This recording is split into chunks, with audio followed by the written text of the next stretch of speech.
Salmo 23:4. ¿Alguien lo tiene en español? Sí. Aunque ande en valle de sombra de muerte, no temeré mal alguno, porque tú estarás conmigo. Tu vara y tu callado me infundirán aliento. Amén. Pienso que estamos viviendo como iglesia, como siervos, como personas, un tiempo muy especial. Hay personas que están hablando que ya son los principios de los últimos tiempos, que también, bueno, hasta cierto punto lo comparto. También estoy de acuerdo que estamos viviendo tiempos ya apocalípticos. No diría que es ya el fin, porque todavía no está el anticristo reinando y todas estas cosas, pero sí que las cosas cada vez están más, digamos, más claras, ¿no? Se están enderechando hacia un punto donde ya no queda mucho, ¿no?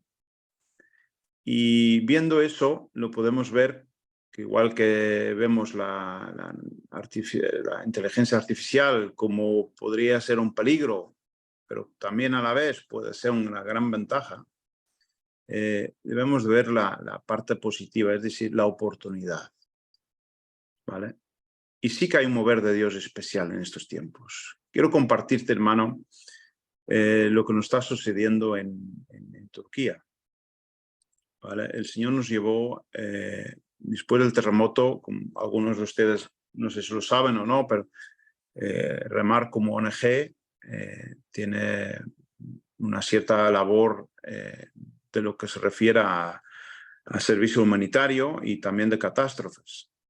Y en ese servicio de catástrofes salimos, digamos, ahí era el tercer día ya, y empezamos a operar en un país musulmán, un país que no conocíamos, un país que era bastante complicado. Y cuando nos dimos cuenta, el Señor nos había llevado a una ciudad que se llama Hatay. Pero ahí hablando con la gente, ellos nos dijeron, no, esto era la antigua Antioquia. Es donde Pedro, y ahí todavía está, formó la iglesia. Una de la primera iglesia que Pedro formó fue ahí en ese lugar. Fue donde tuvo el sermón. Quiero entender que fue ahí donde se convirtieron 5.000 personas. Ahí también, por ahí pasó Pablo. Son lugares estratégicos espiritualmente, y como todo lo que fue vuelve a ser, no hay nada nuevo bajo el sol, sino todo lo que pasó volverá a pasar. Y hay ciertas cosas que aún no volvieron a pasar. Una de ellas es, por ejemplo, el maná. El maná fue dado al pueblo de Dios cuando estaba en el desierto y no volvió a caer, pero volverá a caer, porque todo lo que fue, será. Así que vemos que Dios nos lleva a un punto estratégico. Cuando nos dimos cuenta, todas las ONGs cristianas, y cuando te hablo de ONGs no te estoy hablando de grupos que pasearon por ahí, sino ONGs que fueron a ayudar, como puede ser First Hope, Samaritan Purse y otras, que son creyentes de verdad, nos encontramos todos en un radio. Algunos quizás conocen Operación Blessing. Operación Blessing es la ONG del Club 700. Es un canal de televisión muy conocido en la parte latina, ¿no?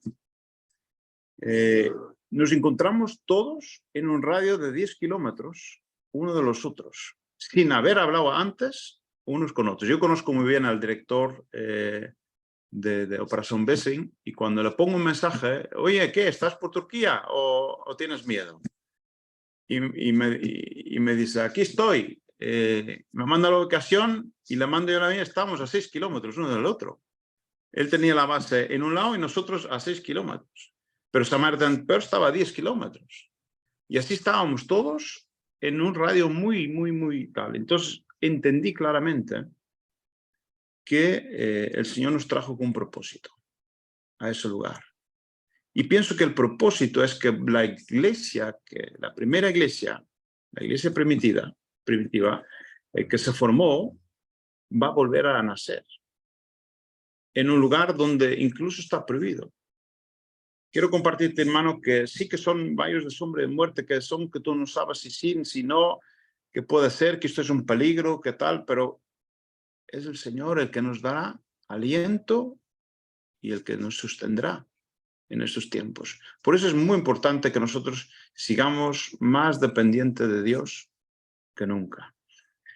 Dicho esto, nos demos cuenta que Dios quiere hacer algo.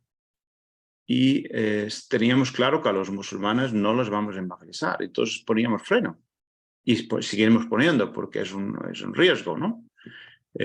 Ahí hay un tema que se llama persecución y un hermano me lo explicó muy bien, que lleva un egipcio, que lleva 30 años en el ministerio, trabajando en Egipto, en otros países de musulmanes, y él me dice, mira, persecución significa una cosa. ¿Se me pillan? Es esto. No hay que hablar más.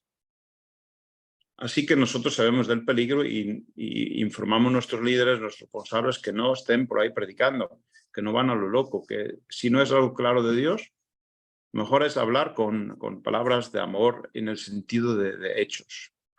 Hechos de amor que hablan más de que 1000 palabras, ¿no? Bueno, y así, de repente, claro, nosotros no hablamos del turco, hemos cogido traductores de la zona, y los traductores hablan inglés, que es como nos comunicamos con ellos. Y de repente nos viene el primer traductor al mes, Kerem, y dice, yo me quiero bautizar. Y nos quedamos todos asustados. Claro, como él se entera de lo que nosotros hablamos entre nosotros, y las reuniones que tenemos entre nosotros, y solo fue testimonio, y nos dijo una cosa, no sé si ya los compartí una vez esto o no, pero este hermano, que ahora es hermano porque ya tiene el mismo Dios que nosotros, vive con nosotros en comunidad en Turquía, en el terremoto perdió toda su familia, pero sobre todo perdió a su novia. Le quedaba el tío, que fue con quien tuvimos el contacto para conseguir un traductor. Su tío es profesor de inglés. Entonces nos fue el primer contacto y como el tío tuvo que partir y llamó a su sobrino para ver si nos venía a echar una mano, pues él vino. Y él dice, mira, mi tío me llamó a la tarde. Yo a la noche tenía planeado suicidarme. Ya llevaba días, porque claro, yo estaba a punto de casarme. Mi novia se queda bajo los escombros. Todo lo que habíamos construido se fue por el agua abajo, ¿no? Como suele decir. Y yo no veía otra salida. Y acepté venir porque dije, bueno, vale, como lo voy a estudiar luego, pues bueno, ahora voy a ver si les ayuda a estos. Y vino, y desde que vino se quedó. Se quería ir y no conseguía. Algo le retenía. Y dice que se dio cuenta al quinto, sexto día, que ya no sentía tristeza, que estaba igual de contento que nosotros. Y entonces empezó a leer la Biblia a escondidas. Cogió una Biblia, no sé dónde la consiguió, y empezó a leerla. Y esa palabra le fue tocando el corazón, lo que nosotros hablábamos entre nosotros, hasta que la bautizamos en una olla de cocinar. Una olla de estas gigantes, imagínate. No teníamos ni bañera, no teníamos nada, o sea, fue ahí mismo. En una olla grande y la metimos para adentro y bautizado. Y ahora, en la última visita que voy, tenemos otros 2 traductores, una chica y otro chico. Me vienen y me dicen, oye, estos también quieren dar el paso. Y digo, madre mía, la que nos estamos metiendo, como esto salga. Lo primero que decimos es, no se lo digas a nadie. Te vamos a bautizar, pero no se lo digas a nadie. Vale, pero tú sabes cuando tú sientes aquí que Dios quiere levantar algo. Y tú dices, Dios mío, enséñame qué pasa. Bueno, pues hay un hombre que se llama Ali, que vive en Bulgaria, y era traficante de drogas, y tuvo 19 años en la cárcel en Bulgaria. Se convirtió en la cárcel y saliendo pues empezó a evangelizar a los musulmanes, sobre todo en campo de refugiados. Yo le llamé. Él trabaja con AVC, es una asociación suiza también, bueno, están por todos los lados, pero que ayudan a los cristianos perseguidos. Y le llamé para ver cómo podíamos hacer iglesia en un lugar musulmán sin que remar tuviera peligro que nos echaran, como ya nos echaron de algunos países por evangelizar. como por ejemplo Marruecos. Marruecos tuvimos que salir corriendo. Claro, éramos igual más jóvenes, menos cuidado, hacíamos cultos en cualquier casa, de cualquier manera. Bueno, pues nos echaron. Entonces no queremos que nos vuelva a pasar.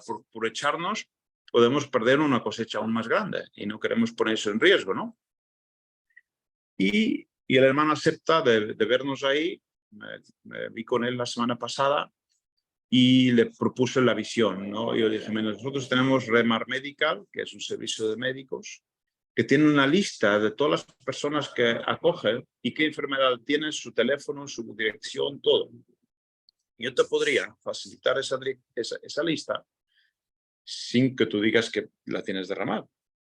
Sino tú lo que tienes que ir a esas personas, a sus casas, batirle a la puerta, llevarles comida, llevarles ayuda y hablar con ellos. Y sabiendo tú más que ellos, pues puedes ir ministrándoles y hablarles del Señor hasta que se conviertan. Y igual el Señor hace un milagro y les sana, ¿verdad? Porque para Dios no hay nada imposible. Pensaba que era esa estrategia. Y él me dice, mira, no, yo tengo 2 iglesias en 2 campos de refugiados en Bulgaria. Yo podría venir una vez al mes, pero dejar lo que estoy haciendo no puedo. Y ahí vi que el hermano sí ama al Señor. Porque yo no sé si sabes, ya para nosotros es difícil vivir de las ofrendas de los diezmos. Pero cuando trabajas con refugiados, en campos de refugiados, ahí no existen ni ofrendas, ahí tienes que llevar. A ir a dar, no puedes ir a pedir. Así que vi claramente que, bueno, no era él, y entonces le dije, vamos a orar, Dios nos va a dar a la persona. Y oramos, y a los 10 minutos nos viene nuestro equipo de responsables de ahí, que les estábamos esperando, y les hablamos lo que estábamos hablando, les compartimos, y hemos dicho que hemos orado, y nos saltan ellos y dice, pues el Señor ya nos trajo la persona. Y digo, ¿cómo? ¿Cómo nos trajo la persona? ¿Esto cómo es? Y dice, sí, hay un matrimonio de egipcio que llevan aquí evangelizando y entran en una casa y la gente se les pone a llorar. Tienen una gracia especial, hay algo que está sucediendo que no sabemos. Van a hablar con la vecina y la vecina en medio de la calle se pone a llorar. Y les invita a su casa y están ahí horas escuchándole el evangelio. Y yo digo, bueno, pues vamos para allá y vamos a hablar con este hermano. Y cuando fuimos a hablar con esta pareja, hablando con ellos, les puse la visión que teníamos de hacer algo en Turquía espiritualmente y de dejar ahí. Y ellos, el hermano dijo, mira, sois los ángeles de Dios. Nosotros venimos con la misma visión, pero no tenemos estructura. Entonces hemos acordado de dejarles un apartamento apartado de Remar, un apartamento donde ellos viven. Ellos pueden venir a nuestras reuniones con nosotros, pero luego por el día que no nos vean juntos. Y les vamos a suplir alimentos, cajas de alimentos, medicinas, todo lo que ellos necesitan cuando van a visitar a las familias para suplirles la necesidad física, ¿no? Y así poderles hablar del Señor. Pero me dice, pero no, hay algo que está sucediendo aquí en este lugar tremendo. Dice que una de las primeras personas que habló del Señor, porque ellos saben cómo hablar, eran musulmanes, entonces ellos saben cómo entrarles para que no se asusten y no hablar solamente de Jesús, empiezan a hablar de Jesús como un profeta y luego siguen hablándoles y llevándoles, que incluso en el Corán ellos puedan ver que es el Hijo de Dios.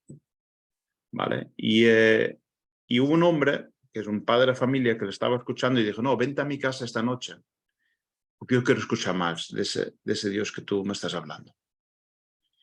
Y cuando fue, dice que estaba toda la familia reunida. Eso es algo que en Turquía todavía, yo creo que en España hace 50 años era así. Cuando el padre decía, oye, va a venir alguien aquí a decirnos algo, quiero toda mi familia reunida, está toda la familia ahí. No se atreve a nadie a decir, papá, no tengo tiempo, no puedo. No, ahí estaban todos. Y cuando él entra, dice, este hombre nos va a hablar palabras que han alegrado mi corazón cuando él estaba hablando. Por favor, háblanos más, con hambre, con sed. Y él dice, y me sigue compartiendo diciendo, pero lo que me pasó ayer fue algo tremendo. Tuve un encuentro con uno de los principales del ISIS, que vive escondido en Turquía, para que no lo encuentren. Y hablando dice que se quedó tan impactado de lo que le estaba hablando el hombre, que se descargó la Biblia en su propio teléfono. Dice, yo quiero escuchar más, quiero que sigas viniendo. Y se descargó la Biblia y se iba a empezar a leer, porque lo que tú me dices yo nunca lo había escuchado.